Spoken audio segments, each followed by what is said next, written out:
Vamos a tener un programón porque tenemos a la candidata a la presidencia de la República, Evelyn Matei Fornet, que es que tengo conflicto de interés al entrevistarla porque somos amigos, fuimos compañeros.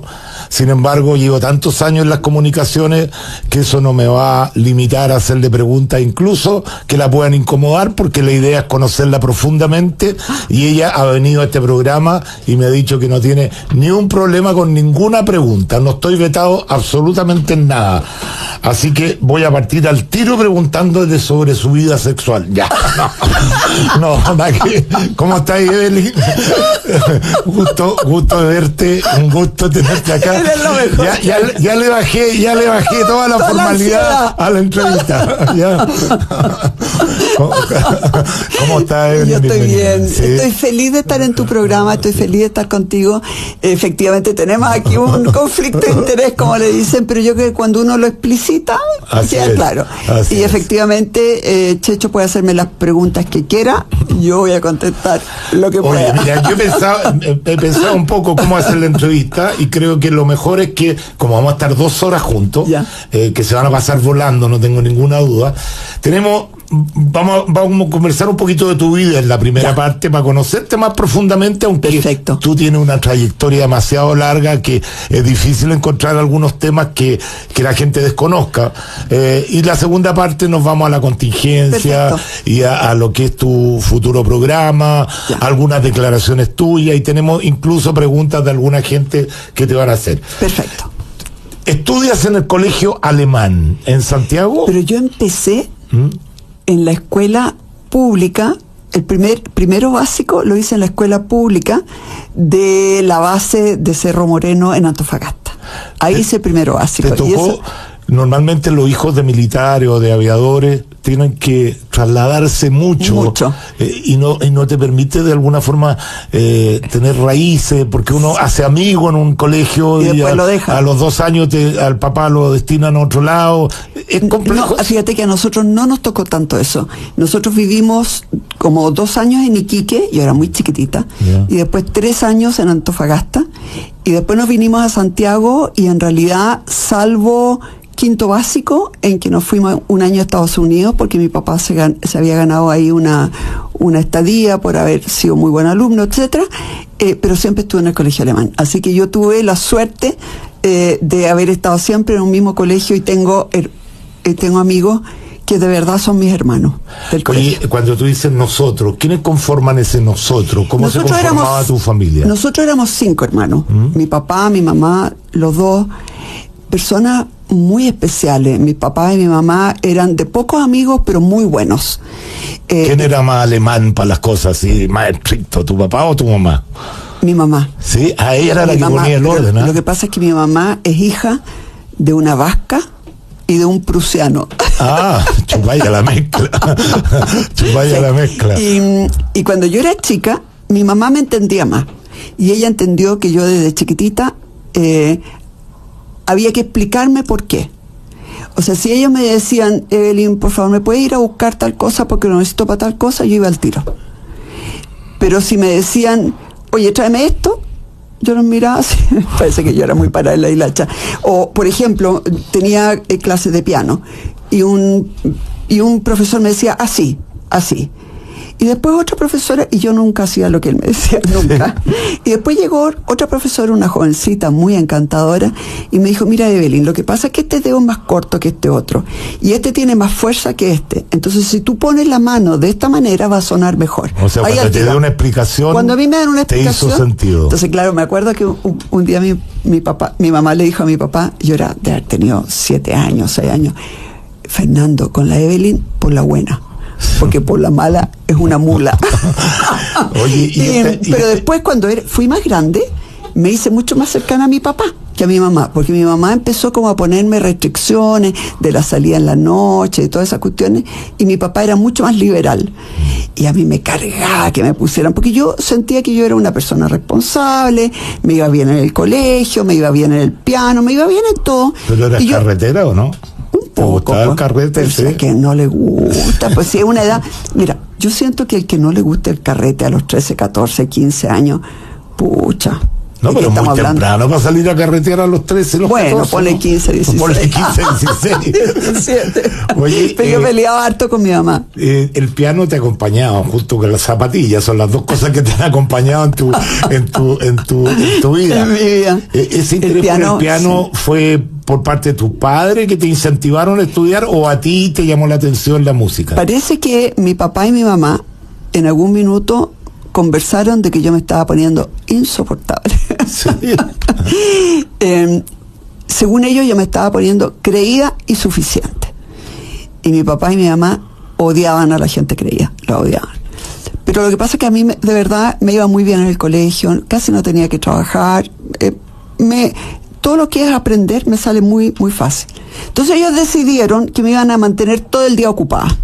Entonces me pusieron en deporte, entonces yo iba a entrenar deporte y qué sé yo, y me pusieron en piano y me pusieron también en clases de teoría de la música. Entonces todo el día yo estaba haciendo cosas, sí, y además cosas en las que tú te tenías que esforzar, porque en el deporte es entrenamiento. ¿Y tus sueños infantiles tenían que ver con ser concertista? ¿Te imaginaste alguna vez que ibas a estar metida en la política? No, jamás, nunca. No, hasta ahora no me lo imagino.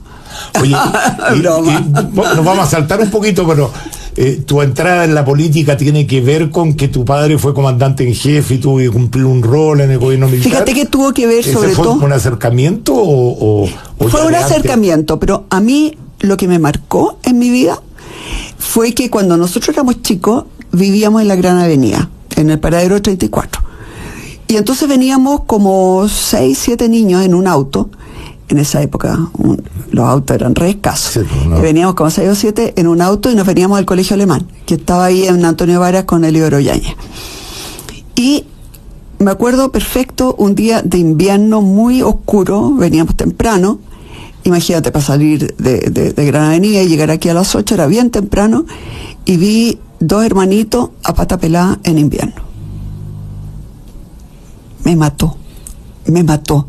Fíjate que eso me marcó, también uno veía muchas poblaciones que se llamaban callampa, que hoy día ya no existen, gracias a Dios, pero eran casitas, si le puedes llamar así, hechas con restos de cartón, hechas con restos de plástico, restos de madera, tabla de zinc, etcétera.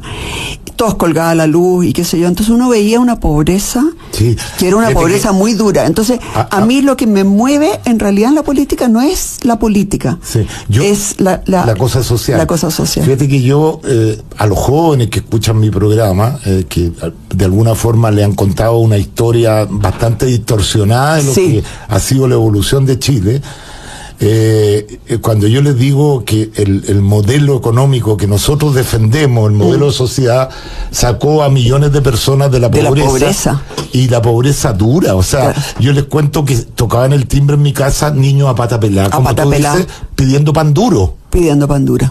Pidiendo pan duro, pan del día anterior. Porque no se atrevían a pedir, claro, más que eso. Porque tenían hambre. Hambre de a verdad. Ese nivel de pobreza, entonces decir, no fueron 30 pesos, fueron 30 años, y todas esas frases... No tienen ni idea de lo que había antes. El grado de pobreza. Sí, son muy jóvenes y no lo vivieron. Y qué bueno que no lo vivieron, pero no saben... en realidad todo lo que se avanzó. Y entonces yo en realidad mi entrada a la política fue porque claro, se terminaba el gobierno militar. Yo me había involucrado mucho en la parte económica de qué es lo que se estaba haciendo, etcétera. Y empecé a ver que todos los políticos eran casi todos abogados. Y dije, chuta. Los gaffiter famosos. ¿Te acuerdas que nos hablaban en la universidad? De los gaffiter, que gente hablaba de economía y llegaban a doler las muelas, las cosas que decían. Las cosas que decían, porque no tenían ni idea, claro. No tenían ni idea, le llamaban los gaffiter, claro. Y entonces yo decidí entrar, pero sobre todo básicamente para asesorar a otros en política. En la parte económica. En la parte económica. Y en ese momento me llevaron a un programa de televisión para hablar de economía. Y claro, yo era hija de mi padre era conocido, hija Matei, ruciecita, jovencita, hablando de economía, y me di cuenta al día siguiente que salía a la calle y todo el mundo me conocía. Se veían mucho esos programas, y eso fue lo que ya que lo tocaste tú, vamos a ir desordenando la conversación, sí, pero sí, el hecho de ser hija de Fernando Matei, comandante en jefe del gobierno militar, ¿te ha traído más ventajas o más desventajas en tu carrera política? Porque has tenido que muchas veces separarte un poco de la parte negativa del gobierno militar, pero por otro lado también el hecho de ser la hija de te ha servido como trampolín para hacerte conocida. Me ha traído enseñanza, me ha traído sensibilidad hacia el dolor de otros, me ha traído el tener que mirar mucho hacia adentro de qué es lo que yo, con lo que estoy de acuerdo y con lo que no puedo estar de acuerdo. Yo te diría que me ha traído hacia afuera, no me importa. Lo que más me ha importado es cómo yo me acomodo con ese hecho. Cuando mi padre llegó a la Junta de Gobierno, eso ya era el año 78. O sea, habían pasado los primeros 5 años, sí, ¿no? Y durante esos primeros 5 años, nosotros en mi casa hablábamos del tema de violación de derechos humanos. Era algo que se tocaba. ¿Y sabes por qué? Porque nosotros somos descendientes de alemanes. Y mi padre era chico cuando ocurrió todo lo de Hitler, 39, la guerra, etcétera. Y a él le tocó muy profundamente que el país de donde venían nuestros antepasados, hubiese habido tanta barbaridad. O sea, era algo que a él lo marcó mucho y que él nos transmitió a nosotros, en el sentido de que hay ciertas cosas que no se hacen. Y eso fue un tema que se conversó siempre. Entonces, cuando empezaron a haber problemas de derechos humanos, nosotros estábamos conscientes y éramos críticos. Y en eso llega mi padre a la Junta de Gobierno en un momento muy complicado. Estábamos a punto de guerra con Argentina. Él no podía decir que no, porque efectivamente había una responsabilidad hacia Chile, de defender a Chile, el territorio chileno. Entonces, pero para nosotros como familia, esto fue terrible. O sea, nosotros, esa noche no había celebración ni había sonrisa.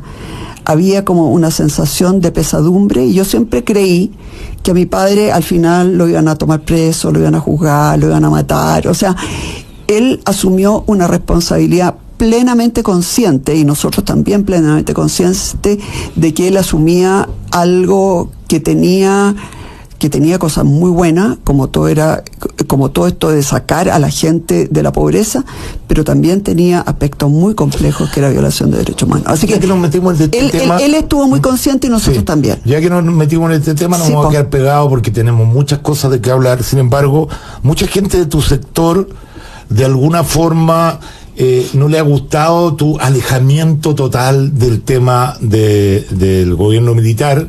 Es que yo no me he alejado totalmente, si yo siento... Porque te quiero explicar lo siguiente, o sea, ¿qué alternativa? Es como pensar hoy día en Venezuela. ¿Qué alternativa hay para sacar a Maduro? Exacto. Un golpe de Estado es la única alternativa, ¿no es cierto?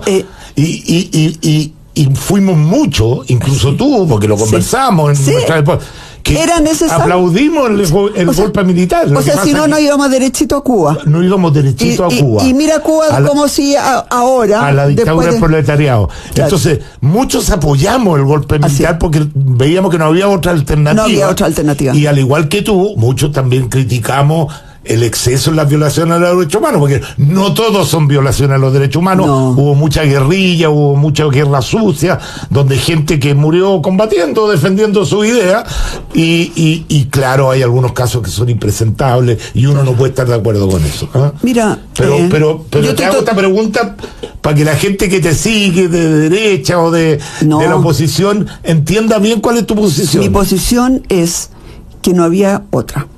Que nos íbamos derechito a Cuba. Y bueno, o sea, tú apoyaste el golpe, pero no la dictadura. No, yo lo que quiero señalar es que probablemente a principio, 73, 74, era bien inevitable que hubiese muertos. Era bien inevitable. Estábamos a punto de una guerra civil. Estábamos en una guerra civil. Pero ya cuando el 78 y el 82 y siguen ocurriendo, ahí ya no. Ahí ya no, porque había un control del territorio, ¿te fijas? Entonces ahí yo siento que hubo gente que le hizo mucho daño, loquitos que se hicieron cargo y que nadie los frenó a tiempo. Y te quiero señalar que cuando mi padre asume, él viajó a todas las unidades de la Fuerza Aérea y se reunió con todo el mundo y les dijo, de Arica a Punta Arenas, y les dijo, miren, si alguien aquí comete un acto de violación de derechos humanos, no crean que los voy a proteger, al contrario, yo los voy a llevar a la justicia. Y durante la época que él estuvo a cargo, no hubo un solo caso de violación de derechos humanos, ni uno cometido de la Fuerza Aérea, cometido por la Fuerza Aérea. Sí. Entonces, por eso que yo te ahora, digo... Una pregunta ya ahora, de la parte económica, era increíble lo que se estaba haciendo. La gran transformación que tuvo este país fue ahí. Sí. El hecho de que Chile haya sido líder de Sudamérica, de Latinoamérica durante tanto tiempo, era impensado porque veníamos de un grado de pobreza y de un grado de subdesarrollo. Oye, una última pregunta de esto para salir del tema. La relación de tu papá con el papá de Michelle Bachelet, porque eran compañeros de armas, el papá de Michelle Bachelet estuvo preso. ¿Cuál fue esa relación real? ¿Eran amigos? El papá el general Bachelet, él era más antiguo que mi padre. Era bastante más antiguo. O sea, ya estaba en retiro cuando... No, puede haber estado, no sé, puede haber tenido 5 o 6 años más. Está bien, pero cuando tu papá fue comandante, él tiene que haber estado en retiro si era más antiguo. Acuérdate que yo soy militar, que yo conozco los grados. Sí. El tema entonces es que se hicieron amigos, muy amigos, pero de verdad amigos. Él venía a mi casa regularmente, nosotros le decíamos el tío Beto. Mi padre iba a verlo a su casa, o sea, había una amistad de verdad. Entre las mamás no eran muy amigas. No. Y yo a Michelle y a su hermano, sí, yo sabía que existían, pero yo nunca en realidad fui amiga de ella, porque debíamos haber tenido, 4 años de diferencia, pero cuando una tiene 4 y la otra tiene 8, no hay mucho que hablar. Pero en esa época. Era en esa época. Y después ya no vivíamos, se visitaban nomás los papás. Y cuando nosotros estábamos en Londres, viene el golpe y ahí lo detienen. Y mi papá estaba fuera de Chile. Y cuando él muere, mi papá también estaba fuera de Chile, había vuelto a salir. Y cuando mi papá asume comandante y jefe, él ya estaba muerto. Ya. Muy bien aclarado el tema. A ver, revisemos un poquito la vida política. Perdón, y fue algo que sentimos todos muy fuertemente, porque de verdad lo queríamos mucho. Sí.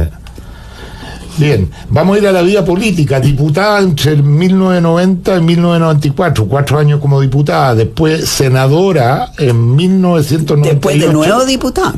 2 veces diputada. Claro, primero en Las Condes y después en San Antonio. Así es. Claro. Y después senadora del 98 al 2011. Claro. Ministra del Trabajo y Previsión Social de Piñera. Del 2011 al 2013. No puedo dejar de preguntarte, antes de contar que fuiste alcaldesa de Providencia, muy buena alcaldesa, muy bien evaluada en Providencia. Ministra del Trabajo de Piñera. Todos nos acordamos de la Radio Tokio, donde ambos cometieron muchos errores ahí en una campaña que fue muy violenta, por decirlo menos. Sí. Pero el presidente Piñera tenía una capacidad de olvidar. Sí. De verdad. Yo muchas veces lo critiqué, qué sé yo, y cuando me encontraba con él, me he criticado, me dice, pero en algún punto te encuentro, en vez de estar enojado conmigo, como que se le olvidaba, como que no era vengativo. El presidente tenía dos características que la gente no conoce mucho. Uno, efectivamente, cero vengativo. Eso no existía en él. No existía. Yo siento que era una persona que tenía paz interior, aunque siempre estaba tratando de hacer 10.000 cosas a la vez. Era aceleradísimo. Pero y la segunda, un sentido del humor increíble. Sí. Y la tercera, cuando él veía que alguien lo estaba pasando mal, alguien que se enfermaba, o que se le enfermaba la mamá, o la guagua, etcétera, alguien que se le moría a alguien, era el primero en estar ahí. Pero mira, no te soltaba, o sea, él te hacía sentir... Te llamaba para preguntarte cómo está. ¿Cómo está? Exactamente. No era una persona así como de muchos abrazos, no. Pero cuando veía que alguien estaba mal, pero al tiro. Sí. Y en el caso tuyo... Yo también olvido todo. ¿Cómo lo hiciste? Porque, claro, fue un evento traumático, duro, digamos. Duro. Pero después eres ministra de él. Entonces, llamó mucho la atención. Él tenía la capacidad de rodearse de gente capaz. O sea, eso para él era fundamental. Siempre nombraba gente muy capaz. No sé cómo me puso a mí. Pero... Sí, no. Quiero contarles que Evelyn fue la mejor egresada de esa promoción en economía, recibió un premio Raúl Iber, mejor egresada, y curiosamente, para que no empiecen no se recibió. ¿Y por qué no te recibiste? O sea, tiene el grado de licenciada en economía, pero no tienes el título de ingeniero comercial. No, porque mira, yo hice la carrera, di el examen de grado empezando el 5º año, ¿ya? Y lo aprobé a la primera, y después había que hacer una memoria. Una tesis, sí. Una tesis, que a mí me daba lata. Bueno, pero hice la tesis, y nos fuimos con mi marido a Estados Unidos, porque él también estaba trabajando en su tesis de doctorado del MIT. Entonces nos fuimos a Estados Unidos porque él tenía que trabajar con sus profesores allá, y yo aproveché de terminar mi tesis mientras estábamos trabajando allá. Bueno, a él le faltaba un poquitito y nos tuvimos que volver a Chile porque ya no podíamos seguir viviendo en Estados Unidos, teníamos que volver a trabajar. O sea, tú sabes que uno no tiene ahorro, ni nuestros padres eran ricos tampoco, así que no podíamos seguir allá arrendando y toda la cuestión, y nos vinimos a Chile a terminar la de él. La mía estaba prácticamente lista. En esa época el computador se trabajaba con tarjetas perforadas. No había computadores, no había nada, no había fotocopia, era bastante, tampoco había demasiado, y nos robaban las maletas con toda la información adentro, la tesis de él de doctorado y mi tesis que estaba prácticamente lista de ingeniero comercial. Entonces no fue un problema de lata, yo no podía, tenía que empezar a trabajar porque teníamos que empezar a pagar deuda. O sea, si el viaje a Estados Unidos nos había costado, ¿te fijas? Así que ni Jorge se graduó como doctor, ni yo como ingeniero comercial, pero la verdad es que todos los conocimientos los tenía. Sí, claro. A mí, de verdad, me importó un pito. Y ser la mejor egresada, algo yo tenía mucha seguridad con como currículum para optar a pega. Claro, entonces... Ahora, oye, hay una cosa que nos saltamos casi un delito. Ahora es delito. Sí, casi un delito. No lo voy a decir claramente. Usted sabe que el marido de Evelyn Matei era profesor de la Evelyn Matei. ¿Cómo esa cuestión? A ver, explícame cómo nace este amor te enamoraste del profesor, te enamoraste de los conocimientos, porque tan lindo no es tampoco. O sea, tiene que haber sido por algo. Yo tampoco. No, mira, fue bien impresionante porque yo ubicaba a este personaje del colegio, porque también era del colegio alemán. Ah, sí. Estaba 3 cursos más arriba que yo. Yeah. Y era raro porque era un apellido tan francés en el colegio alemán, entonces era como un lunar así. Claro, como llamativo. Y era súper rubio y le caía así un mechón que ahora ya no tiene. Y bueno, en el 5º año, a principio del 5º año, yo llegué tarde a clase porque estaba estudiando para el examen de grado, que fue como a principio de abril. Entonces todo marzo me lo perdí. Di el examen de grado y después fui a clase. Y éramos como 5 alumnos, porque era un curso que era como de posgrado. Sí. Y empezamos a conversar y teníamos 10.000 cosas que conversar. Él venía llegando a Estados Unidos, yo había llegado hacía no tanto de Inglaterra. Entonces, y además como ya en ese nivel, con 5 alumnos, uno conversa con el profesor. Claro, que era se reúne con el profesor. Claro. Y nos encontramos una vez en el kiosco, ¿te acuerdas que había un kiosco donde uno iba a comerse un sándwichito, etcétera? Y un día yo iba en el auto, pero a las 2 semanas. ¿Tú alcanzaste a estar en los dominicos? Sí, ¿sí? Un año. Yo estuve 2 años en los dominicos, después nos cambiaron a San Joaquín. Yo estuve un año porque en realidad el 2º año, que todavía estábamos en los dominicos, yo hice las matemáticas, cálculo 2 y álgebra 2 en ingeniería. Yo quería salir un poco de ese... Yo quería salir a una cuestión más grande, más dura, qué sé yo. Así que me fui. Sigue contando la historia. Entonces, de amor. Sí, pues yo iba en auto porque yo yo me pagué mi universidad. Yo hacía como 3 ayudantías Sí, me acuerdo. pero además trabajaba mediodía con Hernán Cortés, ¿te acordás? Sí. Y trabajaba otro mediodía en la CEPAL, o sea, yo estaba llena de cosas. Entonces, mi papá me prestaba un auto, pues yo le tenía que poner la benzina. Y entonces, siempre los estudiantes hacían deo. Y uno siempre llevaba... Yo dije, yo voy al centro, y estaba Jorge. Me dijo, yo también. Ya, se subió al auto. Y fuimos y nos fuimos conversando en el auto, llegamos al centro, él hizo sus cosas, yo, ya, juntémonos a tal hora. No, entonces lo llevé a la casa. Para. Juntémonos a tal hora, sí, era llevarlo al centro nomás. ¿Por qué juntémonos a tal hora? Esa es la parte que te saltaste, a ver. Fue porque, oye, más o menos, ¿cuánto te toma lo tuyo? Si querés yo te llevo después para arriba, porque voy para arriba, fue así.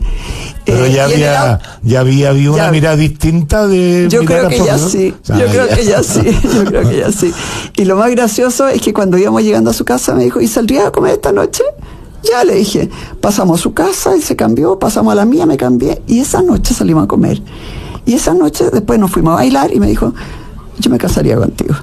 Ya, pues le dije, tal cual. Me estáis deseando. Tal cual fue. ¿Así fue? Tal cual fue. O sea, el primer día que saliste te ofreció matrimonio. Tal cual fue, y a los 5 meses estábamos casados. Hay que ser muy requete loco, ¿no? Queridos amigos, estamos conversando con Evelyn Matei, candidata a la presidencia de la República de Chile Vamos. Nos acabamos de enterar que parece que ya fue amor a primera vista. Así que, no, fue genial la historia. Increíble, increíble. Increíble la historia.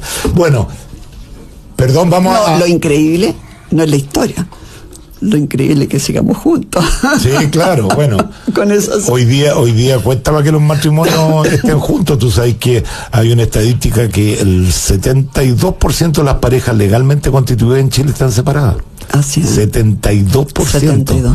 Es increíble el tema de la familia. Pero después podemos hablar un poquito. Yo te conocí a ti, tú ya estabas casado, po. Y era un cabrón chico. En segundo año de universidad me casé. En segundo año, sí. Y sigues también. Sí, así que mira, somos parte del 28. Sí. Ya, pero el mérito viene por el otro lado, no por el lado mío, definitivamente. Oye, no, ¿sabes qué más? A ver, yo me tocó conocer a la señora de Checho, y una mujer maravillosa. Pero lo que pasa es que tú también eres muy cariñoso y simpático y divertido. Entonces, yo creo que contigo la vida debe ser flores porque ahora vienen las preguntas difíciles. Dura, ya. Okay. Oye, otra de las vetas que tenés tú fuera del piano es la costura. Me han dicho que te hacen muchas de tus ropas, ¿cierto? Me hacía. ¿Sí? Me hago pantalones, me sé hacer blusa, me sé ¿Y dónde hacer aprendiste vestidos. eso? Fue también por la necesidad. Nosotros estábamos viviendo en Inglaterra y era la época de la UP. Yeah. Entonces, claro, allá había que recibir el sueldo en dólares. Sí. Acá $1 valía una fortuna. Sí, claro. Y allá en Inglaterra no te alcanzaba para nada. Para nada. O sea, de verdad, para nada. O sea, trabajar en Chile y vivir en Inglaterra en la época de la UP era fatal. Era terrible, fatal. Entonces, invitaron a mi papá y a mi mamá y a mí, por ser la hija mayor, a una 11 en Buckingham Palace. Y no tenía que miércoles ponerme nada. Y olvídate de poder comprarse algo, imposible. Así que fui, me compré un género, me compré unos sobrecitos así, donde venían los moldes, una cosa que me gustó. ¿Nunca había cosido? Nunca había cosido. O sea, ahí tuviste que aprender por necesidad. Aprendí por necesidad. Lo que sí en el colegio nos habían enseñado a coser. Gasto. O sea... A toda la familia tengo entendido que fue un golpe muy duro para todos. Fue la pena más grande que yo he tenido en mi vida. Te entiendo, porque yo también perdí un hermano hace poco, increíble. ¿Hace cuántos años fue ya la partida de él? Casi. Increíble. ¿Hace cuántos años fue ya la partida de él? Casi 30 años. Uno siempre se emociona, yo también cada vez que me toca. Y me reía por cualquier cosa. Pero fue eso lo más que llegué. Yo tampoco, yo no tomo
planteó que el cuestionamiento llega en un momento sensible para nuestro país en el escenario internacional debido a la guerra comercial. En medio de este debate, Codelco en días anteriores planteó su postura y por intermedio de un comunicado defendió el acuerdo, señalando que la asociación entre Codelco y SQM genera un gran interés porque involucra a dos de las empresas más relevantes de nuestro país sobre un recurso natural crítico para el futuro del planeta. Informó Noticias en Agricultura. Nos cambiamos de materia, guerra comercial y posible alza de aranceles. Vamos a revisar esta información con Felipe Sobarzo. La Casa Blanca aseguró que China podría enfrentar aranceles de hasta 245% debido a sus represalias en una guerra comercial iniciada por Washington, según indica una circular informativa publicada por la Oficina Presidencial estadounidense. La mención aparece en un escrito publicado el martes a cuenta de la ley ejecutiva firmada por el presidente Donald Trump ayer mismo para iniciar un análisis sobre los riesgos para la seguridad nacional que supone la dependencia exterior de Estados Unidos en cuanto al suministro de minerales críticos y sus derivados, como por ejemplo las tierras raras, cuyo abastecimiento controla en su mayoría China. El escrito afirma que la orden ejecutiva se basa en acciones anteriores tomadas por la administración para corregir la política comercial del país y al enumerarlas indica que más de 75 países ya se han puesto en contacto para negociar nuevos acuerdos comerciales a raíz de la pausa arancelaria parcial que el propio Trump anunció el pasado 9 de abril. Informó Noticias en Agricultura.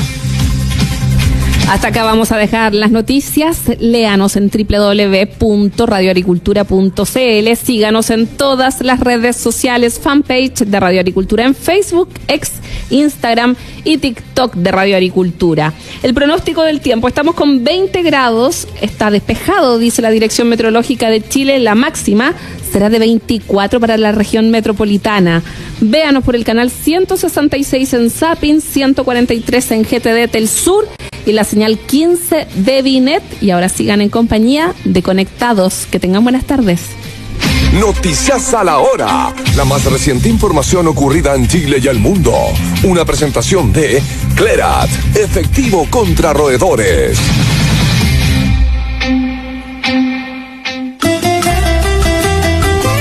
Sigamos conectados en Agricultura, junto a Sergio Checho Irane.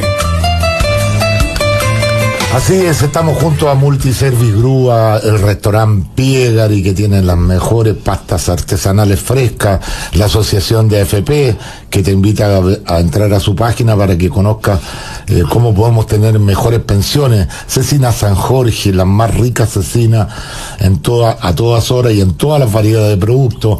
Abastible, que está en la campaña de promover a las pymes, que antes generaban el 25% de las ventas del país, hoy solo generan el 12%. Por supuesto, al restaurante La Hacienda de Machalí también, que nos apoya permanentemente. Y a todo ello le agradecemos, que hemos hecho menos mención en el día de hoy, pero es por todo el mundo decía, ¿cómo va a entrevistar 2 horas a la Evelyn Matei? Todavía no terminamos con el tema de seguridad, imagínense. Ya, el tema de la frontera nos quedó claro, sí. Qué es lo que harías tú, pero en el resto del tema, el tema del crimen organizado, el tema de cómo se arregla la delincuencia con un gobierno que, aunque digan que le han dado más recursos y todo lo más, nunca han apoyado del corazón a Carabineros, que es nuestra institución para mejorar el tema de la seguridad. Ni tampoco al Ministerio Público. Por eso que te digo, entonces, por ejemplo, ahora tenemos un caso de un carabinero que seguramente cometió una tontera que no debe haber sido intencional. Yo no creo que un carabinero va a atropellar intencionalmente a alguien. Esos carros no se ven mucho. Yo le preguntaba cómo eran esos carros a los carabineros y me dicen que tienen unas ventanitas súper chicas, sí, claro, con unos vidrios súper gruesos que parecen potobotella, que distorsionan todo, y que hay ciertos puntos que uno no ve desde arriba. Pero todos se vuelcan al carabinero, y se vuelca a las medidas que no se tomaron a tiempo y todo lo más. Exactamente. ¿Cuál va a ser tu actitud con las policías si eres presidente de la República? No, primero, nosotros tenemos que vamos a destinar más o menos $2.000 millones al tema de seguridad, adicionales a lo que se está gastando hoy día. Porque lo que yo quiero señalar es que en mi gobierno les vamos a dar todos los recursos y vamos a tener toda la gente necesaria y vamos a tener toda la tecnología importante para que le venzamos, o sea, para que le ganemos la batalla al crimen organizado. ¿Y por qué? ¿Y no te da miedo que que la oposición, que seguramente va a salir a la calle, empiece con que estás violando los derechos humanos? Y porque Piñera algo mío de haber tenido, porque si no, uno no entiende que muchas veces no tomó las medidas que uno esperaba que tomaran. Pero ¿qué va a pasar contigo si tenía la oposición en la calle hablándote de que era una violadora de derechos humanos, que la represión? Acuérdate lo que vivimos. No tengo duda alguna que la ciudadanía va a respaldar toda la dureza que sea necesario para sacar al crimen organizado y para ganarle a la violencia. No tengo duda que la ciudadanía esta vez va a respaldar. En esa época, acuérdate, la ciudadanía estaban distintos, porque lo habían convencido a todo el mundo que los 30 años habían sido un desastre y qué sé yo, y hoy día recuerdan esos 30 años con añoranza. Entonces, hoy día la ciudadanía acompaña, y por lo tanto, pero lo que sí la ciudadanía está exigiendo resultados rápidos. Entonces, por ejemplo, lo primero es que tú tienes que tener unidades de inteligencia donde, junto con obviamente con la fiscalía, donde cada vez que tú atrapes a una célula, ¿no es cierto?, de crimen organizado, les tenéis que quitar todo lo que tienen: el auto, la casa, la parcela de agrado, a él, a su mujer, a sus niños, a su abuelo, a todo lo que no puedan demostrar que han comprado con plata limpia. Primero, porque les quitáis la plata y dejan de ser poderosos. Segundo, cárcel absolutamente incomunicado, porque hoy día se van a la cárcel, pero siguen operando desde la cárcel. ¿En qué cárcel? Si no tenemos cárcel que tengan esos elementos de seguridad a ese tipo de delitos. Vamos a tener que, por ejemplo, las cárceles que son más nuevas, que son concesionadas, como por ejemplo la de La Serena, una que se va a terminar ahora en Talca, etcétera, esas en un primer lugar se van a tener que especializar en eso, pero van a tener que tener además gendarmes distintos. Gendarmes que van a andar con la cara cubierta, que sin el nombre, que van a ganar más, pero que no se van a poder sindicalizar. ¿Ya? Porque hoy día gran parte de las operaciones que hacen los criminales dentro de la cárcel lo hacen porque hay corrupción. Porque alguien miró para el techo cuando alguien sacó el teléfono. O alguien le dio internet, o alguien le dio internet, o le pasó internet, o miraban para el techo cuando estaban entrando las drogas a la cárcel, etcétera, ¿no es cierto? Así que lo primero, ¿no es cierto?, que tú tienes que controlar la cárcel fuertemente, donde están estos, porque las peores bandas criminales operan desde las cárceles en Sudamérica. Lo segundo es que tú tienes que llenar de cámaras, pero son cámaras que tienen un software que en el fondo pueden mirar como 600 caras al mismo tiempo en un segundo y cachar al tiro. Tú no necesitas tener una base de datos, sino que si tú le vas diciendo, mira, este es un criminal que estamos buscando, hace un match y te avisa, y entonces tú tienes que resultar. Entonces, esa es la forma en que vamos a tener que ubicar a estos 30.000 extranjeros que están ya con orden de expulsión, pero que nadie sabe dónde están. Los tenemos que buscar por cielo, mar y tierra, y también tenemos que buscar a todos los fugitivos que están. Entonces, las cámaras es súper importante. Y eso además, como la gente sabe que te están grabando, inhibe al tiro el crimen. Eso ha funcionado muy bien en Buenos Aires, y eso ya hace rato que lo debiéramos tener acá. Lo vi en Medellín también. A propósito de los países que ha funcionado, en Salvador ha funcionado, pero tú has dicho que Bukele está al límite de lo democrático, o alguna palabra así usaste en alguna entrevista que vi yo por ahí. A ver, en la situación de Salvador, no quedaba otra. Sí, la gente ahí ya la estaban matando. Entonces, de una manera hoy día increíble. La gente está feliz. La gente allá está feliz. Y sigue teniendo una. Y la gente en Chile increíble. quiere eso. ¿Ah? La gente en Chile quiere eso. Hoy día la gente en Chile quiere muy mano dura, que es muy distinto que cuando estaba el presidente Piñera. Entonces, ¿te arrepientes de haber dicho que Bukele puede haber estado al límite de los demócratas? Lo que pasa es que como en todas las cosas, tú puedes partir de una manera muy, muy, muy dura. Después de un cierto tiempo, cuando tú ya tienes control, tienes que empezar a cuidar mucho más la forma, entre otras cosas porque si no puede llegar otro que puede desarmar todo. Muy bien, tenemos una pregunta de Magdalena Mervilá, nuestra panelista, historiadora. A ver, vamos con ella. Hola, soy Magdalena Mervilá y quiero hacer una pregunta que creo que es bien importante. Este país necesita de alguna manera volver a unir su alma. ¿Está dispuesta a armar realmente un gabinete transversal? Porque creo que es lo que a la política le ha faltado, elegir a los mejores sin importar qué color político puedan tener. Y si eso es así, a quienes no de su sector incorporaría en ambos lados, porque también creo que hacia la derecha ha habido un quiebre importante, y a quienes del mundo republicano, libertario y también del socialismo democrático incorporaría, y si estaría dispuesta a dejar fuera a aquellos que no son democráticos. Me refiero a los comunistas y al Frente Amplio. Buena pregunta. Buena pregunta. A ver, a mí lo único que me importa es Chile. Que Chile salga adelante, que volvamos a crecer, que tengamos seguridad, que la gente pueda llegar a fin de mes con más cuidado, con más tranquilidad, que lo atiendan como debe ser y cuando debe ser, cuando se enferma, que no hayan estas listas de espera, en fin. Así que eso es lo que me importa, mucho más que la política de partido. Entonces, por ejemplo, me preguntan a quién pondría, al tiro Felipe Arboe. A Felipe Arboe sabe cualquier cantidad de seguridad ciudadana. Después, por ejemplo... Vamos a ver si la acepta también, porque a veces hay mucha ideología en cierta gente, pero sería tener una selección nacional de ministros expertos en cada una de sus áreas sería muy bueno para un país que viene frenado hace 10 años. Pero obvio. Después ¿Qué pasa en tu sector con eso? No, yo creo que no habría ningún problema. A ver, espérate. La repartija de puestos ha sido siempre tanto de derecha como de izquierda. Aparece alguien de derecha y vamos repartiendo puestos los que me apoyaron. ¿Sabes lo que pasa? Entonces, es como difícil saltarse. Pero te van a decir, oye, nosotros te apoyamos y estás eligiendo a los del otro lado. ¿Cómo se podría hacer eso? Yo te quiero señalar que en mi sector saben que yo soy lo más estricta que hay. Yo no llené la municipalidad de gente, ni parientes de nadie. Echaste gente que era del sector y que no lo habían hecho bien. Que no lo habían hecho bien, y me da lo mismo, porque en realidad, cuando los vecinos de Providencia me eligieron, ellos me eligieron no por poner a familiares ni a pitutados en la municipalidad, sino para hacerlo bien. Y había gente que era de izquierda, que ya estaba ahí, y que ellos al principio me tenían mucha como recelo.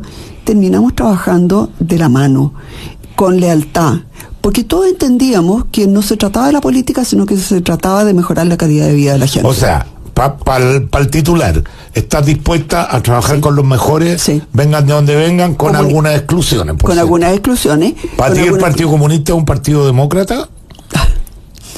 Ni el Partido Comunista ni Cuba son demócratas. Yo pienso lo mismo. Ya, vamos con la abuela Pamela Giles. Dejaría también a Javier Echeverría a cargo de Servicio de Impuestos Internos. Obvio, lo está haciendo es un lujo de persona. Así es. Que de centro izquierda, ¿qué me importa? Muy bien, yo pienso igual que tú. Es bueno. No sé si la gente más de la derecha está contenta con tu respuesta, porque de repente ellos no quieren tratar con nada, no, nosotros... Bueno, después vamos a conversar de eso. Vamos con una pregunta de la abuela. La Pamela Giles. Quisiera preguntarle a la candidata Matei, ¿cómo valora ella el rol de las mujeres en política, sobre todo en las nuevas generaciones? Ella ha visto una evolución en los años que lleva en política. ¿En qué sentido es esta? ¿Cómo la ha observado?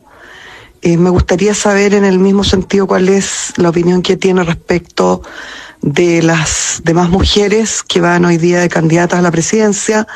Ojalá una valoración menos formal de su pensamiento, como más íntimo respecto de ellas, cómo las ve a cada una, y en especial qué opinión le merece el rol jugado por una mujer, creo yo, muy importante en la vida política nacional, que fue Elena Caffarena.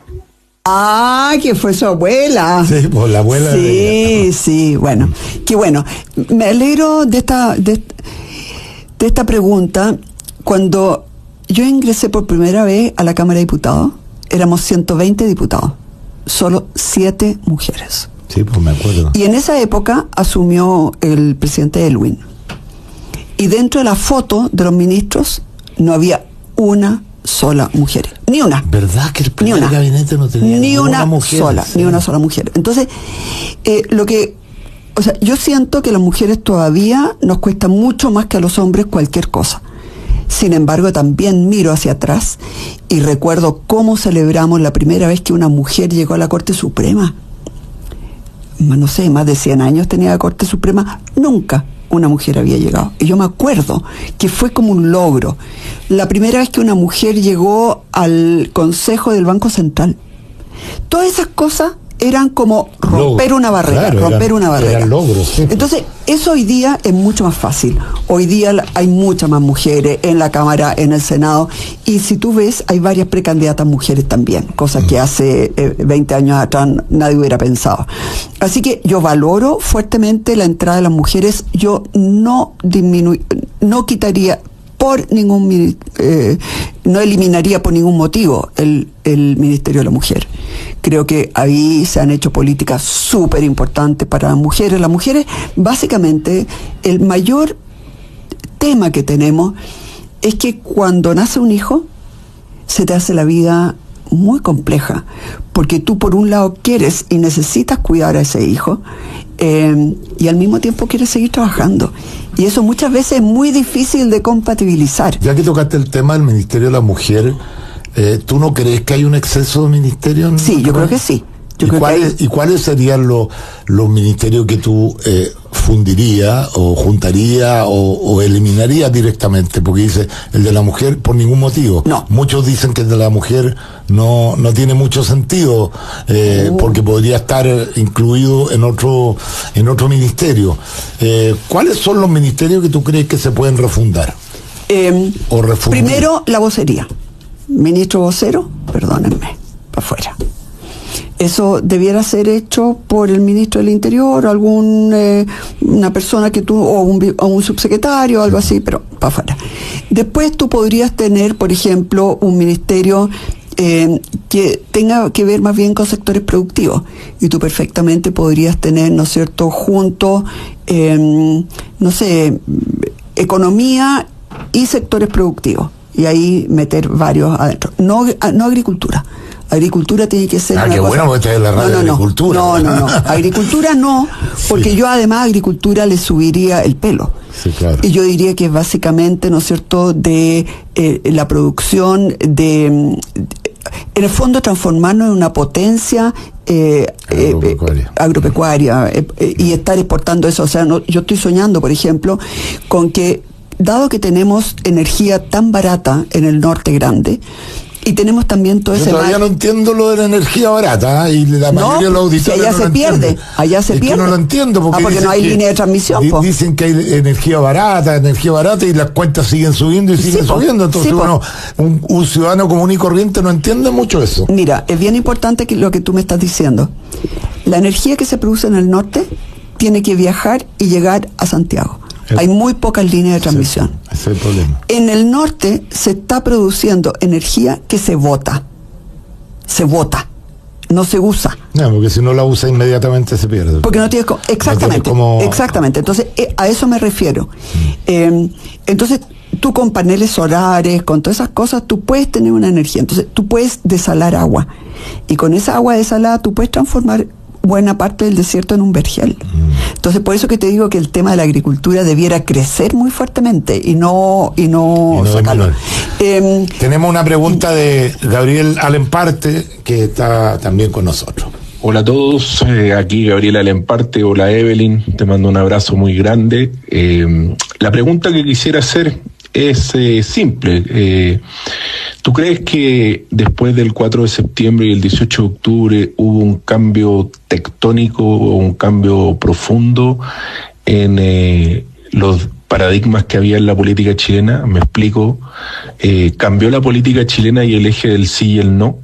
¿Y qué representa eso para un gobierno que tú quisieras encabezar como presidenta de la República? Pero qué buena pregunta, es que es muy inteligente, Gabriel, además muy simpático. hubo un cambio así sideral. Terremoto grado 10. ¿Por qué? Porque nosotros hasta ese minuto estábamos todos enfocados hacia el pasado. ¿Quién votó que sí? ¿Quién votó que no? Y todo estaba... Y cuando tú te ordenas de acuerdo al pasado, tú de alguna manera estás mirando al pasado.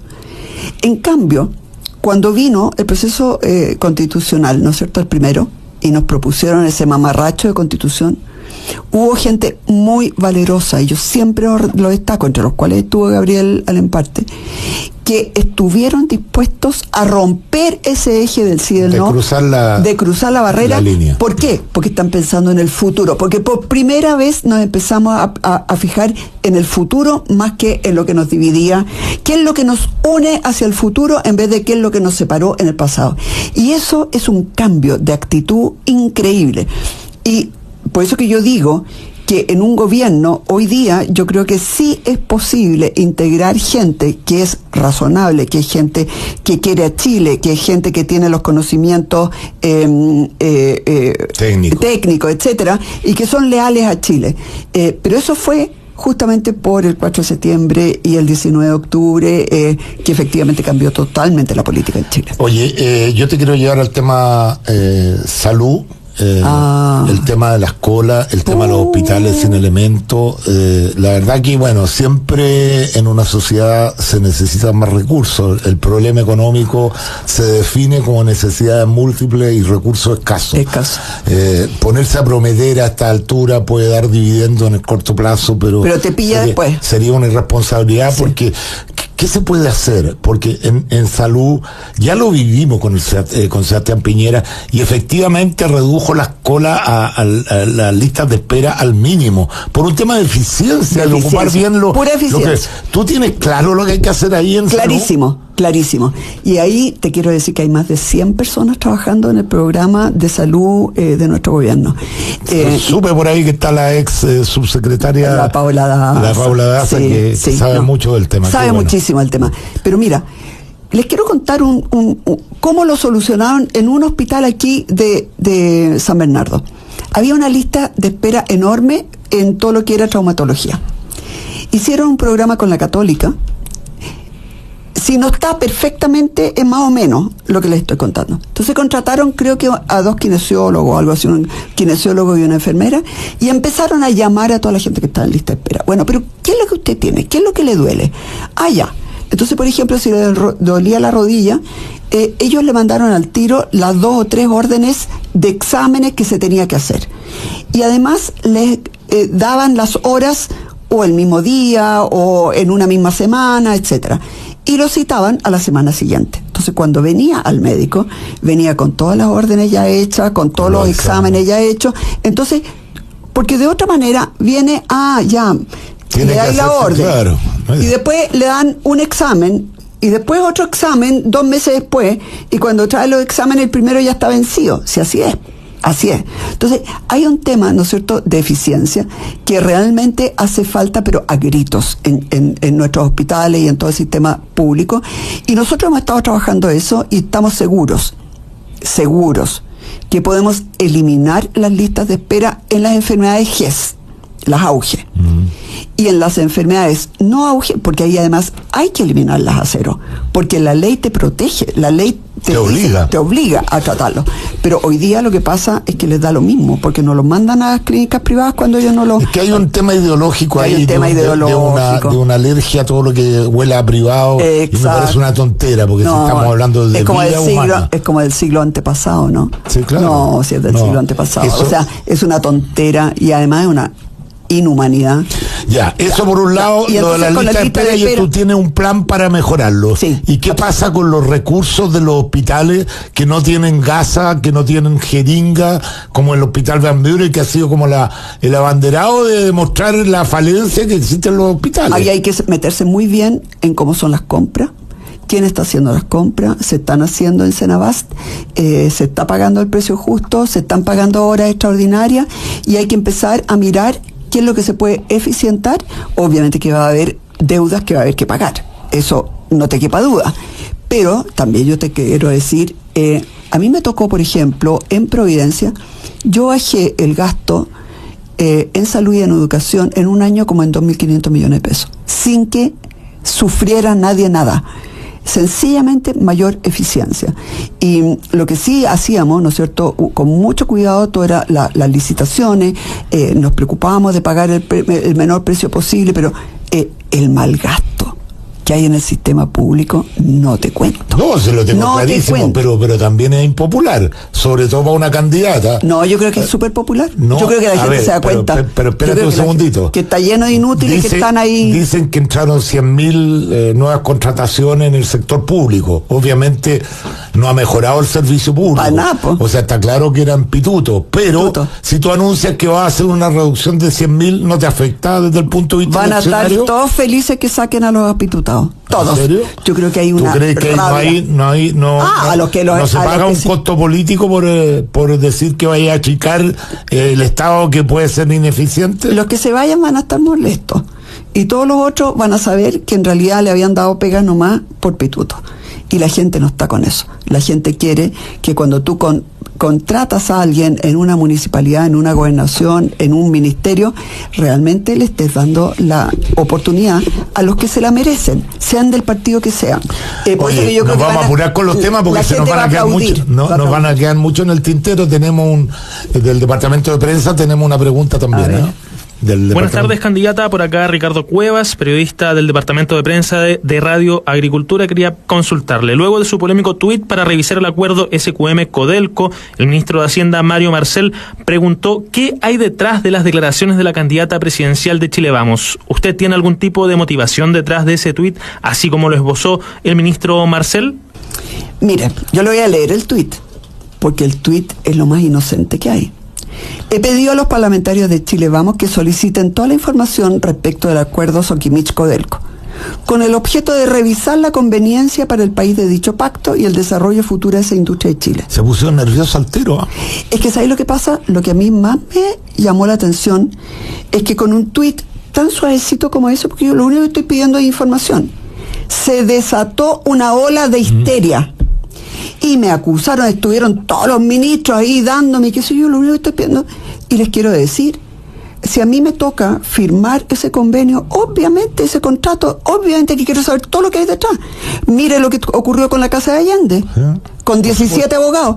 Y le quiero señalar que yo estaba mirando el presupuesto de los próximos 4 o 8 años, porque obviamente soy economista y me interesa saber dónde podemos cortar, dónde vamos a gastar más, etcétera. Y por lo tanto, cuando uno mira un presupuesto, mira los gastos, pero también mira los ingresos. Entonces empecé a mirar el tema, ¿no es cierto?, de los ingresos del litio, me metí en esto y decidí hacer este tuit. Pero te quiero decir que lo hice con un poquito de picardía. Lo hice bien suavecito, bien suavecito. Pero yo quería saber si la reacción iba a ser, pero claro, candidata, venga a ver, le mostramos todo. ¿Sí? O si la reacción iba a decir, ¡ay! ¿Cómo se mete en esto? ¿Por qué? ¿Cuál? Y esa fue. Y eso levanta sospecha, la falta de información. Eso levanta sospecha y permite especulaciones. ¿Y sabes por qué? Porque cuando yo estaba en la municipalidad, nos obligaban a licitar hasta las remas de papel. Pero esto que es el contrato más grande del Estado, se ha hecho sin licitación. Y se preocupan porque piden información. Y se preocupan entonces, ¿sabes lo que me pasa? Lo que más me llamó la atención fue la reacción histérica de todos ante algo tan simple y tan inofensivo como pedir información. Oye, como nos va a faltar tiempo, ya nos queda media hora, fíjate que han pasado 2 horas, te voy a juntar varios temas. Muchos expertos dicen que el gran problema de Chile fueron las reformas del gobierno de Michelle Bachelet, la reforma tributaria que frenó la economía, la reforma política que fragmentó el sector político, la reforma educacional que mató a la educación pública, y me falta una. ¿Cuál fue la otra? Con esas 3 ya tenemos. Con esas 3 ya tenemos. Bueno, si todos coincidimos, los que algo entendemos de economía, los que algo entendemos en el que hemos estado metidos en este tema durante tantos años, que esa reforma le hicieron mal al país, ¿tú estarías dispuesta a dar vuelta a esa reforma? A ver, yo ya he anunciado que, por ejemplo, porque ahí se subió la tasa de impuestos a 27. Yo ya he anunciado que la voy a bajar hasta 18. La tasa de impuestos. Se va a demorar como 10 años porque hay que ir creciendo más y bajando impuestos, porque necesitáis la plata, ¿no es cierto? Ya. Lo segundo... La recaudación, para que entienda la gente, es la utilidad por la tasa. Claro. Puedes bajar la tasa si sube la utilidad, claro, porque va a tener la misma recaudación. Claro. Vas cambiando la base. Claro. La izquierda siempre ha creído que la tasa hay que subirla, aunque no tengáis ni una utilidad. ¿De qué te sirve? ¿De qué te sirve? Porque no pagan nada. Claro, no pagan nada, claro. O sea, de hecho dijeron que iban a recaudar, no sé, como 3 puntos del PIB, o no me acuerdo cuánto recaudaron, ni la mitad. Así es. Entonces, esa reforma mató el crecimiento, mató la creación de empleo. El otro día estuve con una serie de chiquillos jóvenes, todos habían estudiado, etcétera, ninguno tenía una pega buena, ninguno. En nuestra época, cuando nosotros salíamos de la universidad, nos peleaban, nos iban a buscar todavía cuando estábamos en el último año. Así ya. La reforma política, esa hay que sacarla adelante, pero va a ser muy difícil. Esa se debió haber sacado. Los que votan son los incumbentes, ¿cómo ellos van a decir, no, sabéis que cambiemos esta cuestión y con esto yo pierdo la pega? Con ellos pierdo la pega. Es muy difícil, pero hay que tratar de hacer algo ahí. Por eso que la oportunidad para haber hecho eso era el segundo proceso constitucional, el Consejo Constitucional. Y ahí, desgraciadamente, empezaron a meterle el qué y el quién y no sé cuántas, 200 indicaciones y una cosa que venía consensuada por todos. Había una propuesta que venía por la unanimidad y se encargaron de que esa cuestión no funcionara. Y el tercero, el tema de la educación. Tú sabes que para mí la educación es muy importante y yo creo que la educación particular subvencionada hay que volver a permitirla, que se creen nuevas. Pero también en materia de educación, lo que yo quiero tener son colegios espectaculares, como los hay en Alemania, técnicos profesionales, donde los chiquillos puedan aprender, no sé, pues si quieren, por ejemplo, aprender a programar, pero no con un grado, no que tengáis que estudiar 5 años o 7 años de ingeniería. Sí, para la gente que no está escuchando, que las ideas que tiene son buenas, y sé que está con un equipo bien profesional detrás, subrayarle la importancia de tener mayoría en el Parlamento. Aquí no es solamente ganar la presidencial, porque si ganáis la presidencial y, por ejemplo, en materia de seguridad te votan en contra todas las leyes que trató de hacer el presidente Piñera y no se pudo sacar, ahora las han votado todos y la exhiben como parte de ellos. Pero muchos de ellos han votado en contra ahora también, claro, se han salido con nuestros votos. Los más radicales siguen votando en contra. Esto es lo mismo que la reforma de pensiones. A mí me da risa la ex ministra bailando cumbia cuando la reforma de pensiones quedó total y absolutamente distinta a lo que ellos querían. Oye, pero qué manera de mentir de que esto le dieron un manotazo. Yo no puedo creer cómo se miente tanto. Fíjate que, yo te he escuchado a ti varias veces, pero la reforma previsional es una muy buena reforma. Así que yo les quiero decir, la gente tiene que estar tranquilo. Aquí no hay ningún solo manotazo. Los 6 puntos son de la cuenta. Si tú te mueres, los 6 puntos son heredables. Entonces ya dejémonos de mentir un poquito. Sí, claro. Bueno, yo ya ¿cómo que se llama? He pagado costos fuertes por decir la verdad. Guillermo Ramírez también ha pagado costos fuertes, que se la jugó. Pero algún día la gente se va a dar cuenta. Se va a dar cuenta que es mentira todo lo que dicen, que se yo. O sea, al final de cuentas, ahorrábamos un 10, ahora vamos a ahorrar un 16. El que diga que van a ser peores las menciones está mintiéndole en la cara a la gente. O no entiende nada, pero nada de economía. Si tú ahorráis un 60% más de lo que estabas ahorrando, obvio que vaya todo lo demás constante, es obvio que va a aumentar la pensión. Obvio que va a aumentar la pensión. Y esto de que hay un manotazo, mentira. Si esto es lo mismo que hoy día el bono de reconocimiento. Ese es también una cosa que va pagando el Estado, ¿no es cierto?, con una cierta tasa de interés y qué sé yo. O sea, de verdad, yo estoy impresionado.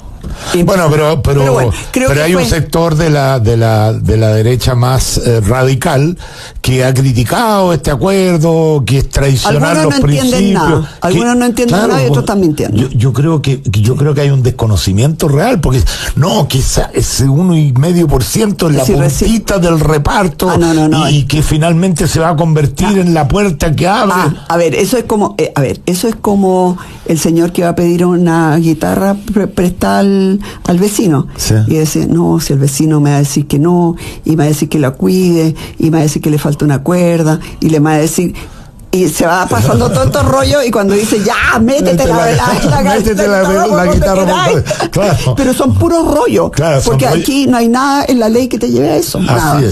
Así es. Oye, vamos con 2 preguntas.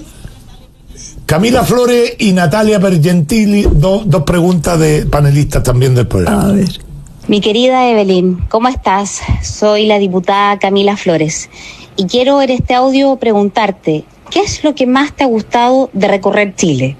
Lo has recorrido junto a nuestros candidatos, alcaldes, concejales, gobernadores regionales y consejeros regionales. Recorriste el país completo, con todos los candidatos que te pidieron ayuda. ¿Qué es lo que más te gustó de esta experiencia de recorrer Chile y sus distintas necesidades? Te mando un beso y un abrazo grande. Hola Evelyn, soy Natalia Piergentili. Un saludo y preguntarte. Tú eres la líder de una derecha moderna, aperturista. ¿Cómo entonces, a propósito de la necesidad de construir mayorías, vas a acoger a republicanos y a libertarios? ¿Cuál es el rayado de cancha para que todos puedan estar juntos? Buena pregunta las dos. A ver, ¿qué es lo que más me ha gustado de recorrer Chile? El ñeque de los chilenos. Los chilenos son lo mejor que hay en el mundo. Mira, son gozadores. Pero cuando alguien está en problemas, son los más solidarios que hay. Cuando hay un terremoto, ahí van todos a ayudar y todos se ponen. Hay una añoranza de salir adelante, hay ganas de que sus hijos estén mejor, hay ganas de que sus hijos salgan adelante, hay ganas... No, yo encuentro... Mira, los chilenos, claro, de repente están buscando quién los puede sacar del lío en que estamos, porque estamos en un lío económico, estamos en un lío de seguridad ciudadana, estamos en muchos líos. Entonces, claro, de repente han votado por la extrema izquierda, de repente por... En fin, pero al final han rechazado todas las tonteras, pues. Y por eso que yo lo que más he aprendido, que el nortino tiene su forma de ser, el sureño tiene otra forma de ser, el chilote, ahora estuve recién, ¿no es cierto?, en Magallanes, pero son todos maravillosos. O sea, a mí lo que me enamora de nuestro país no es solamente el paisaje, no es solamente, sino es esa cuando te miran y te dicen, mire, yo la apoyo. A veces te dicen, yo pienso distinto que usted, pero yo la apoyo porque tal y tal cosa. Y al final lo que se demuestra ahí es gente muy camiseta y gente muy sensata, que sabe lo que se puede, lo que no se puede, en fin. Eso es lo que más me gusta. Y respecto de la pregunta de la Natalia, mira, yo creo que con libertarios y con republicanos, en materia de seguridad ciudadana no tenemos demasiada diferencia.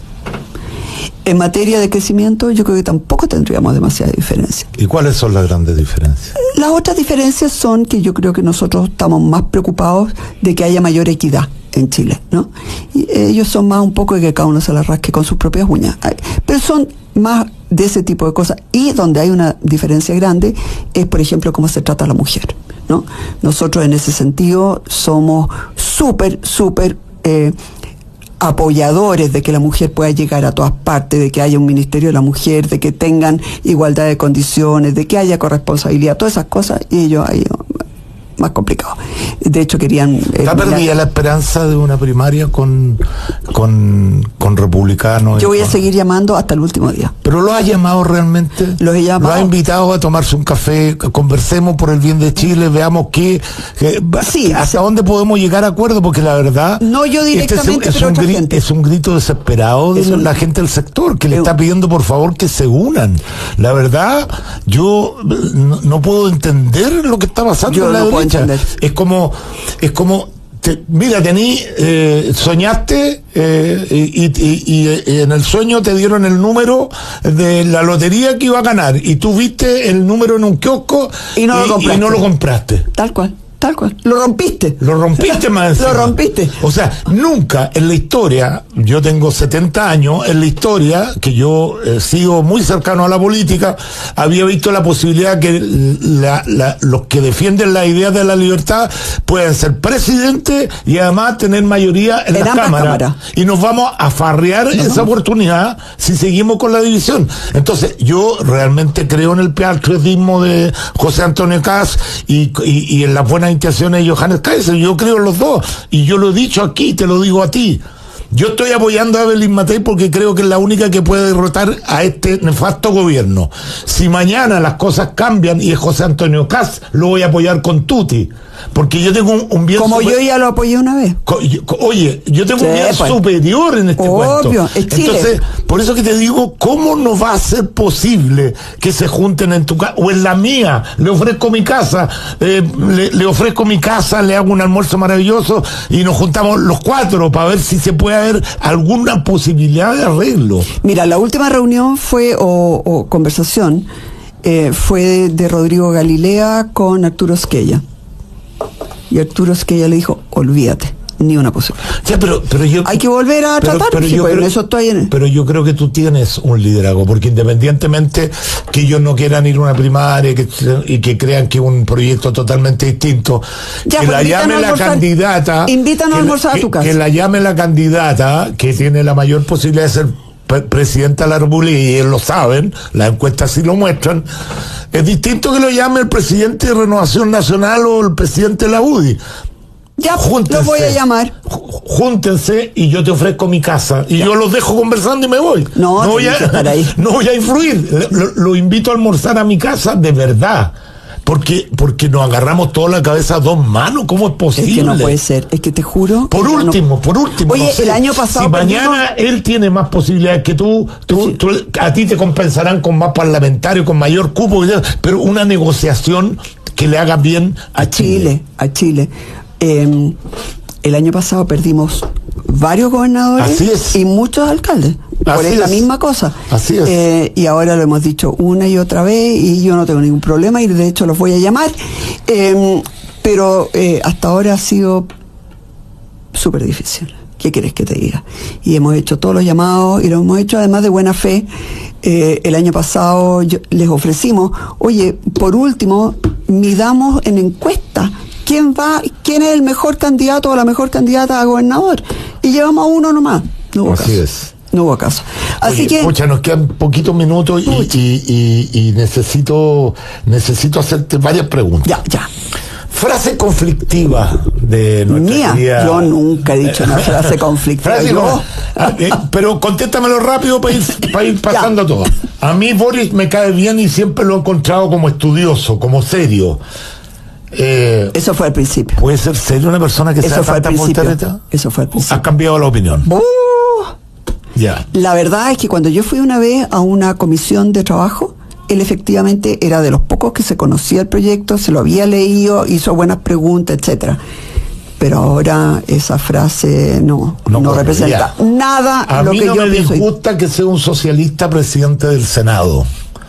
¿Y quién habrá sido ese? No. Es que puede haber sido alguien bueno. No, es una frase antigua tuya. Es una frase muy antigua. Sí. La frase que... sí, pero la verdad es que si es alguien bueno, no tengo problema, pues si lo hace bien. Yo sé que mi discurso suena mucho más de izquierda que de derecha. Mis ideales son mucho más de izquierda, pero con otras recetas, con recetas que funcionan.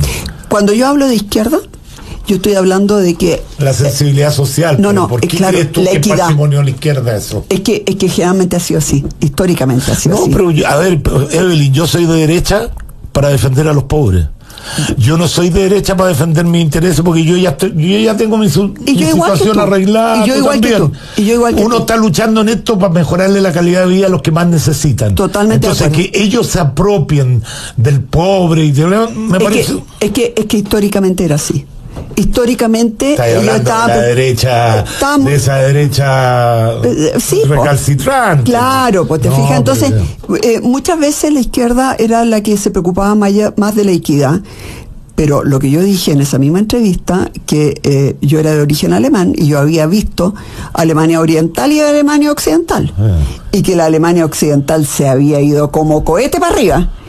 y Alemania Oriental había sido un desastre, donde los niños que querían... Alemania Oriental era de izquierda y la otra era de derecha. Entonces por eso que yo dije, mira, si bien es cierto, a mí me gusta, por ejemplo, el tema, ¿no es cierto?, de la mayor equidad, porque creo que es súper importante. Pero es una cosa humanitaria. Pero es una cosa humanitaria. Ya, déjame seguir. Hay que hacer una FP estatal de todas maneras. Pero eso era cuando no existía todavía la PGU ni nada. Claro. Ya, perfecto. Y la verdad, con esta reforma ahora, donde se preocupan, ¿no es cierto?, de que no haya... mira, me pasó que como ministra del Trabajo, yo decía, mire, si usted está en la y todavía me acuerdo, si usted está en la FP Plan Vital, sálgase de ahí porque es la más cara. Tal cual, lo decía yo porque yo veía que habían algunas FP que estaban cobrando algo que no era razonable. Y la gente no está preocupada de cuánto le cobran en la FP, la sigue pagando. Más o menos, hoy día está mucho más bajo. Por eso que te digo que hoy día, esto fue antes de que hubiera, por ejemplo, licitación de cartera. La última frase conflictiva desde el punto de vista de nuestro sector. ¿Usted le bajaría la cortina a la ISAPRE? ¿Crearía un sistema nuevo? Sí, dijiste. ¿No te gusta el sistema privado de salud? Está mal diseñado. El sistema de ISAPRE está mal diseñado porque partió mal. Porque esto debiera ser un seguro donde durante mucho tiempo, y esto también lo dije en ese minuto, durante mucho tiempo, por ejemplo, a las mujeres nos cobraban mucho más que a los hombres. Y cuando tú ibas llegando a una edad en que más necesitaba la ISAPRE, era tanto el costo que te tenías que ir. ¿Te fijas? Entonces, cuando tú en cambio tomas una población completa y pagan un poco lo mismo, los viejos, los jóvenes, las mujeres, que es más como un seguro cotidiano, así eso se debe haber diseñado. Que ese es el sistema, por ejemplo, que hoy día existe en las pensiones de invalidez y de sobrevivencia. Pero pagamos todo. Pero dicen que el Estado gasta más o menos lo mismo que gasta un privado en un ISAPRE. ¿No sería mejor tenerlo a todos en un sistema así, que lo atiendan al tiro en una buena clínica? Absolutamente, absolutamente, pero tú te vas a que estamos pagando todo lo mismo, ¿te fijas? Sí, claro. Entonces, lo que durante mucho tiempo se vivió es que cuando la gente más necesitaba la ISAPRE se tenía que ir porque no la podía pagar. Oye, nos están quedando muchas preguntas, vamos con 2 preguntas de los panelistas. Están buenas tus preguntas, buenas, gracias. Hola, buenos días, soy el doctor Michel Mejech. Agradecemos la presencia hoy de la flamante candidata, señora Evelyn Matei, en Conectados, y quisiera hacerle la siguiente pregunta. Hoy, terminar con la funesta administración que nos gobierna es relativamente fácil en mi concepto. En términos futbolísticos, quizás tan de moda hoy, es como quizás tirar un penal sin arquero. Pero para eso, usted debería representar a todo el centro político y la derecha sensata, es decir, desde Amarillo, Demócrata, Chile Vamos y quizá una buena parte de algunos republicanos y libertarios, y ser entonces la candidata de esta enorme fuerza política que lograría encauzar al país con las ideas de la libertad y el desarrollo. Bueno, ¿cómo ha trabajado esto, señora Matei, en vista de las próximas elecciones parlamentarias y presidenciales tan importantes para el futuro de nuestro país? Muchas gracias por su respuesta. Adiós, hasta luego. Querida Evelyn, por acá Pancho Rego. Oye, la derecha ha levantado un discurso bien duro respecto de la inmigración y la delincuencia. ¿Qué medidas puedes proponer tú que nos marque algún tipo de diferencia para enfrentar este flagelo social y otorgarle finalmente seguridad a los vecinos de todo Chile? Un abrazo tremendo. 2 preguntas ahí, rápido. La primera era lo que estábamos hablando al principio, ¿no es cierto?, de que necesitamos unirnos y necesitamos llevar listas parlamentarias porque necesitamos ganar la presidencia, pero también la Cámara de Diputados y el Senado. Y en ese sentido, bueno, obviamente que hemos conversado muchas veces con gente que piensa distinto o que ha pensado distinto en el pasado. Tengo conversaciones con gente que ha sido republicana o que es republicana. He tenido conversaciones, obviamente, también con gente de Amarillo y con gente demócrata. Y la verdad es que cuando uno va viendo, no son tantas las diferencias. No son tantas las diferencias. No son tantas las diferencias. Los que creen en la democracia, un poco más, sí. un énfasis un poco más acá, un énfasis un poco más allá. Así que, y la otra era... las medidas de seguridad. Las medidas de seguridad de Pancho Rego. Las distintas, digamos. A ver, el tema de la inmigración, siempre hay que hacer una diferencia entre los inmigrantes legales, que tocaron la puerta, que recibieron un permiso, que están acá para trabajar, y a los que agradecemos que estén acá, y ellos están en nuestra sociedad y no hay ningún problema. El problema son los que vienen a delinquir. Así es. Y en eso hay que tener mano muy, muy dura, todos para afuera. Viste que no era tan larga la entrevista, 2 horas, se nos acabó. Se nos acabaron las 2 horas. Te tengo que hacer la pregunta. Yo lo he pasado regio. Te tengo que hacer la pregunta polémica de las cámaras del Estadio Nacional. ¿Qué pasó ahí? ¿Desinformación? No. ¿Que dijiste que no había cámaras? No hay. Nosotros fuimos a la Avenida Grecia, que es por donde se entra, y cámaras de seguridad no hay. No hay. Pero te contestaron del gobierno que habían 300 son unas cámaras. A ver, las camaritas que tienen adentro son cámaras de 150 lucas. Las cámaras de seguridad cuestan entre 2 y 3 millones de pesos cada una. Porque te pueden, primero,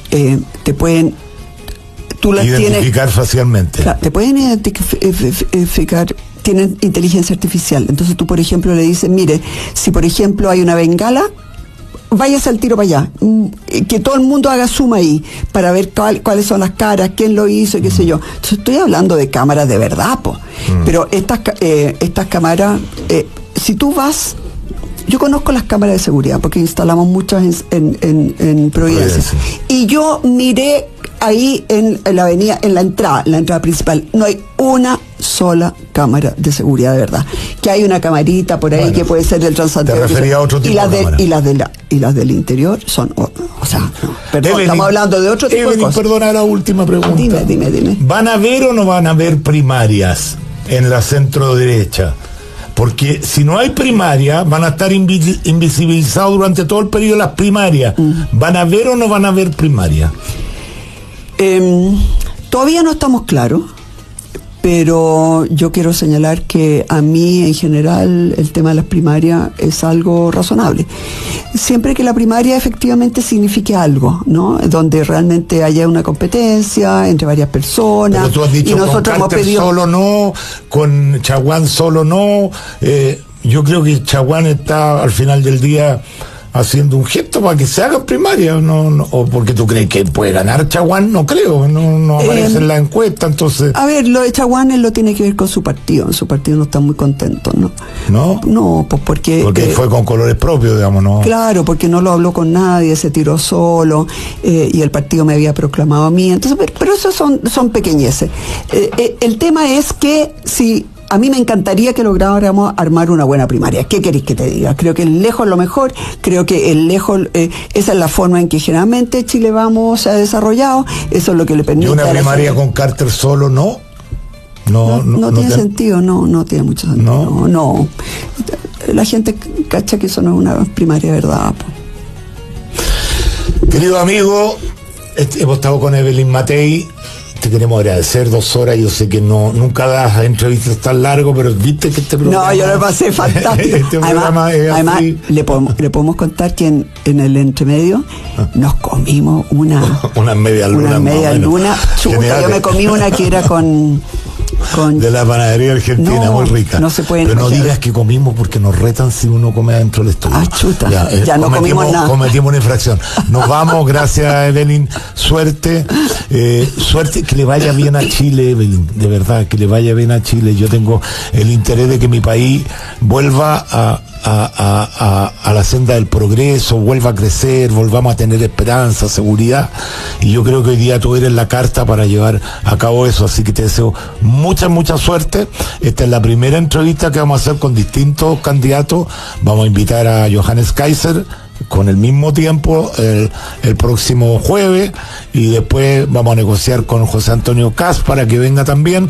Vamos a tener prácticamente a todos los candidatos para que nos muestren su vida íntima y también sus proyecciones y proyectos para el país. Muchas gracias, Evelyn. Muchas gracias, Checho. Súper bien. Mucho cariño a toda la gente que nos está escuchando. Hemos tenido gran sintonía en el día de hoy. Sí, y yo lo que quiero señalar es, acá necesitamos seguridad, necesitamos control migratorio, necesitamos crecer.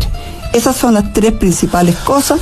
Y nos faltó hablar más de economía. Curiosamente, usted que es economista, economía, nos faltó hablar de economía, pero sabemos cuál es la receta, ¿no es cierto? Sí, sabemos cuál es la receta. Sacar las trabas para la inversión, incentivar la inversión. Y bajar impuestos. Y bajar impuestos. Además, bajar impuestos. Vamos a las noticias. Muchas gracias.